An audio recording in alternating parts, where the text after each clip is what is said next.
We want to get right to the pictures out of Charleston, South Carolina. They are expecting a full house this morning at the historic Emmanuel AME as the church returns to its original purpose this morning, reopening for services 4 days after that massacre. And we want you to look at the front page of the local paper there, the Post and Courier, 9 roses in remembrance of the 9 victims murdered at a Bible study. This, as a website has surfaced that appears to have been the creation of the 21-year-old suspect, Dylan Roof. Federal investigators now trying to authenticate, but the site contains a trove of pictures of him, often posing with his gun. It also contains a deeply racist manifesto against blacks, Hispanics, and Jews. Our coverage begins this morning with ABC's Steve Osunsami, who's at the church. Good morning, Steve. Good morning to you, Paula. In some of those photos, the 21-year-old accused gunman is seen posing at Confederate monuments and burning the American flag. Police this morning are still telling us that he's cooperating with their investigation. This morning, haunting words and pictures from what authorities think might be a manifesto posted online from the 21-year-old accused of murdering a Bible study group at this historic black church, pointing a gun at the camera, posing with a gun in one hand and the stars and bars in the other.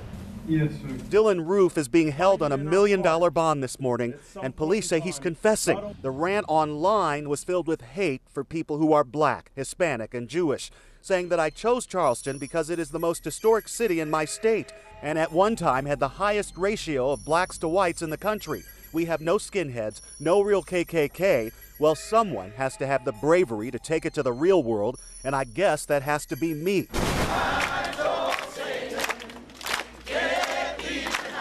Today, vigils and services across the city will celebrate the lives of the 9 people Roof is accused of murdering, and bells are ringing in their names. And overnight, Kevin Singleton took our cameras to the memorial for the first time after losing his mother, Myra Thompson, saying it's unbelievable to be back at his childhood church under these circumstances. It's rough, you know. It's unexplainable, you know, when you lose a parent. We're meeting families here who've come from across the country. Good people are pained by this kind of horror. It's just wrong. There'll be total healing here in Charleston. And that we'll be a light to the nation. That God can take any tragedy and turn it around into his goodness and his love. That's my prayer. And we're meeting people like Mildred Carr and Della Jordan, friends and family of the victims here, who say they're still scared. Are there more coming? Is this going to start a civil racial war? Well, what is this all about? There are vigils and services across the city today, and now the first of several funerals for the pastor of this church is now scheduled for the end of this week. Dan. Steve Osunsami on this story from the very beginning. Steve, thank you. As those services are held in Charleston this morning, 115 miles away at the South Carolina State House, the Confederate flag flies high. This massacre reopening an old and very painful debate about what many people see as a symbol of slavery. 2 leading Republicans, including Mitt Romney and Jeb Bush, have now come out against the flag. So will it come down? Let's go to ABC's Martha Raddatz, who will be anchoring this week from Charleston. Martha, while Romney and Bush have both taken a stand here, many other Republicans aren't so sure. So where do you think this debate is heading? Well, I certainly think it will intensify. This is a very, very emotional issue in this city, in this state. We talked to the mayor of Charleston yesterday.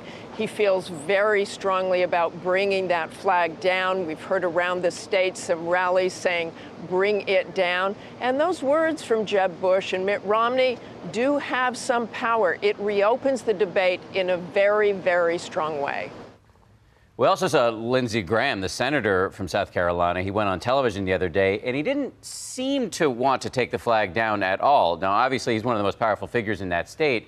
That seems to indicate there will be no small amount of resistance if there's a push to take that flag down. Isn't that right?